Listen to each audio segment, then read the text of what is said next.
কালের যাত্রায় সবাইকে পা মেলাতে হয়, আমাকেও মেলাতে হবে। শেষমেশ দল এবং মমতা ব্যানার্জির হাত ছাড়ার পর বেদনা ঘন মন নিয়ে ঠিক এই বার্তাই দিলেন চন্দ্রিমা ভট্টাচার্য। মমতা ব্যানার্জির সর্বক্ষণের ছায়াসঙ্গী হিসেবে পরিচিত ছিলেন এই চন্দ্রিমা। হেরে যাওয়ার পরও তাকে মমতা ব্যানার্জির সঙ্গে সর্বক্ষণ থাকতে দেখা গিয়েছে, কিন্তু শেষমেশ তিনিও মমতা ব্যানার্জির হাত ছাড়লেন। আর হাত ছাড়ার পরই দলের বিরুদ্ধে সাংবাদিকদের সামনে একের পর এক বিস্ফোরক মন্তব্য করলেন। আর যা নিয়ে রাজ্য রাজনীতিতে নতুন করে চর্চা শুরু হয়েছে, তিনি ঠিক কি বলেছেন শুনুন। কালের যাত্রায় সবাইকে পা মেলাতে হয়, আমাকেও মেলাতে হয়। আমার আনুগত্য প্রশ্নের চিহ্নের মুখে বলে আমার মনে হয়েছে সেটা হয়তো আমার ব্যর্থতা, তাই এই। আপনি চিঠিতে ফরমার চিফ মিনিস্টার উল্লেখ করে হ্যাঁ হ্যাঁ নিশ্চয়ই, হ্যাঁ তো ফরমার চিফ মিনিস্টারই তো বলবো, তাই উল্লেখ করেছি। আপনি দিদি অনেক পুরনো দিনের সৈনিক, একাধিক দায়িত্ব সামলেছেন মমতা বন্দ্যোপাধ্যায়ের টিমের হয়ে, মানে আজকে এই পরিস্থিতিতে কেন আসতে হলো? বললাম তো আনুগত্য প্রশ্নের চিহ্নের মুখে থাকলে আর তারপরে বিশ্বাসযোগ্যতা প্রশ্ন চিহ্নের মুখে থাকলে আর কিছু বাঁচে না। আমাকে যেভাবে যেভাবে কাজ করতে বলেছেন সেইভাবে আমি কাজ করেছি। এবং বাজেট আমি বলে দিই আপনাদের যে আমার সাথে খুব ডিসকাশন করে যে বাজেট তৈরি হয়েছে, কখনোই সেটা তৈরি হয়নি। আপনারা জনতা জেনেছে যখন, তার কয়েক ঘন্টা আগে আমি জেনেছি। আপনার দায়িত্ব, মানে আপনি সই করেছেন, অথচ আপনি আনুগত্য দেখিয়েছেন, আনুগত্য তো বটেই। যাই হোক, আনুগত্য তো দেখিয়েছি আমি তো। আমি তো আনুগত্য প্রশ্নের মুখে বলে পদত্যাগ করছি। ভয়ঙ্কর তথ্য দিচ্ছেন যে আপনি বাজেট জানেন না, অর্থমন্ত্রী জানেন না। ভয়ঙ্কর কেন, মাননীয় মুখ্যমন্ত্রী নিজেই বলেছেন, কারণ তিনি হয়তো শুনেছেন আধিকারিকদের থেকে, আপনাদের মনে আছে হয়তো, যে এটা চন্দ্রিমা বলো এরকম বাজেট হবে না এবারের বাজেট। এরকম অনেককেই বলে। না সেটা আমি জানি না, কিন্তু নিশ্চয়ই উনি এমন কথা বলবেন না যেটা উনি শোনেননি কি জানেন না। মানে রাজ্যবাসী শুনে অবাক হবে যে রাজ্যের অর্থমন্ত্রী জানেন না, অথচ সই করছেন। আমলারা তৈরি করতেন, আপনি শুধু পাঠ করতেন। কে তৈরি করতো আমি জানি না, বলতে পারবো না। মানে এটা সেও হচ্ছে জানতেন না, অথচ আপনি তারপরে সেই আনুগত্য দিয়ে সেই দায়িত্ব সব কথা তো।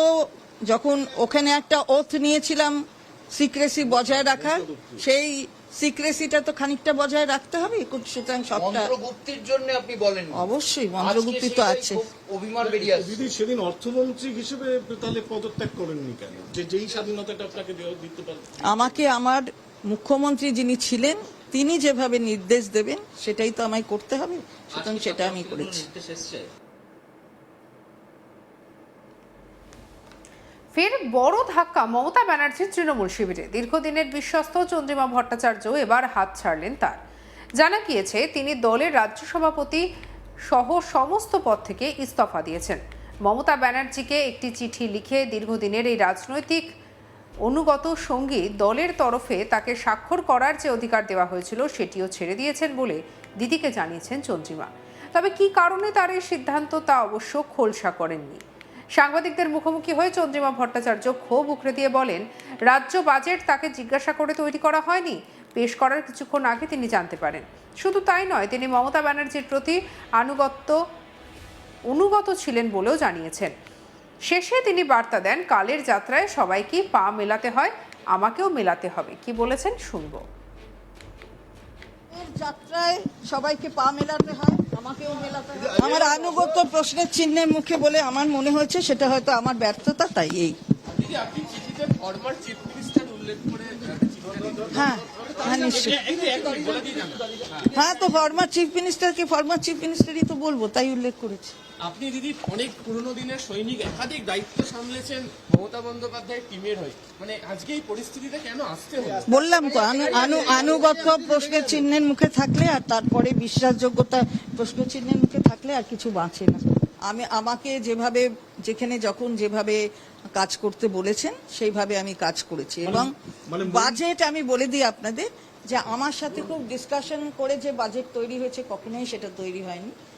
আপনারা জনতা জেনেছে যখন, তার কয়েক ঘন্টা আগে আমি জেনেছি। মানে আপনার দায়িত্ব, মানে আপনি সই করেছেন অথচ আপনাকে দিদি আজকে তো আপনি আনুগত্য দেখিয়েছেন, তখন তো আনুগত্য পদত্যাগ তো করেননি। বটেই, আনুগত্য তো বটেই, যে যাই হোক আনুগত্য তো দেখিয়েছি। আমি তো মানে এটা ভয়ঙ্কর আনুগত্য প্রশ্নের মুখে বলে পদত্যাগ মানে করছি। আপনি একটা আনুগত্য ভয়ঙ্কর তথ্য দিচ্ছেন যে ভয়ঙ্কর তথ্য আপনি যে বাজেট জানেন না, অর্থমন্ত্রী মানে জানেন না। ভয়ঙ্কর কি কেন, মাননীয় মুখ্যমন্ত্রী নিজেই বলেছেন, কারণ তিনি হয়তো শুনেছেন আধিকারিকদের থেকে, আপনাদের মনে আছে হয়তো, যে এটা চন্দ্রিমা বলো এরকম বাজেট হবে না এবারের বাজেট। স্বভাবসিদ্ধভাবে এরকম অনেককেই বলে। না না, সেটা আমি জানি না, কিন্তু নিশ্চয়ই উনি এমন কথা বলবেন না যেটা উনি শোনেননি কি জানেন না। মানে রাজ্যবাসী তার মানে শুনে অবাক হবে যে রাজ্যের অর্থমন্ত্রী জানেন না অথচ সই সেটা করছেন। আমলারা তৈরি করতেন, আপনি শুধু কাট করতেন।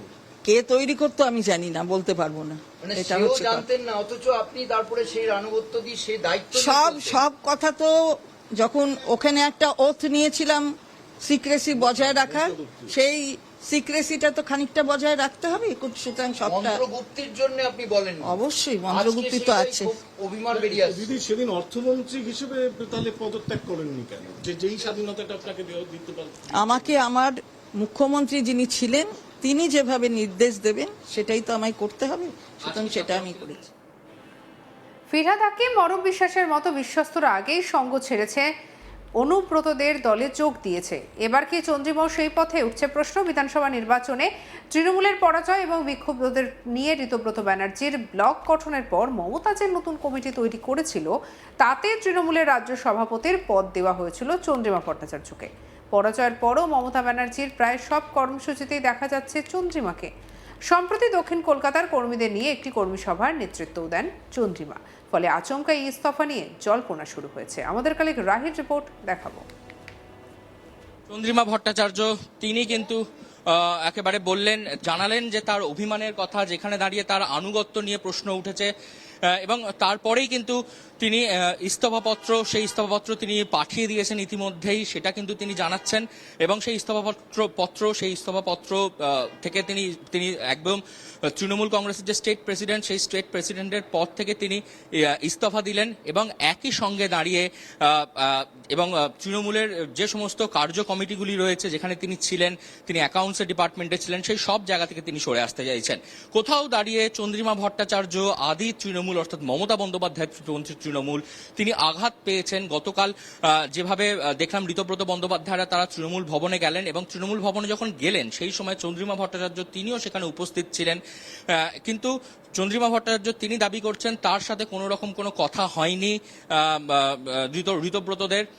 কিন্তু দাঁড়িয়ে তারপরেও মমতা বন্দ্যোপাধ্যায় তাকে ফোন করে জানান যে এই কাজ তুমি করতে পারলে, এরকম কিন্তু জানিয়েছেন চন্দ্রিমা ভট্টাচার্য। এবং তিনি বলছেন যে তিনি কিছু জানতেন না এই বিষয়ে, কিন্তু তারপরেও তার উপর তাকে প্রশ্নচিহ্নে আনা হয়েছে, তার আনুগত্য নিয়ে প্রশ্ন তোলা হয়েছে। সেই থেকে দাঁড়িয়েই একেবারে এরকম একটা কঠোর সিদ্ধান্ত গ্রহণ করতে বাধ্য হয়েছেন চন্দ্রিমা ভট্টাচার্য।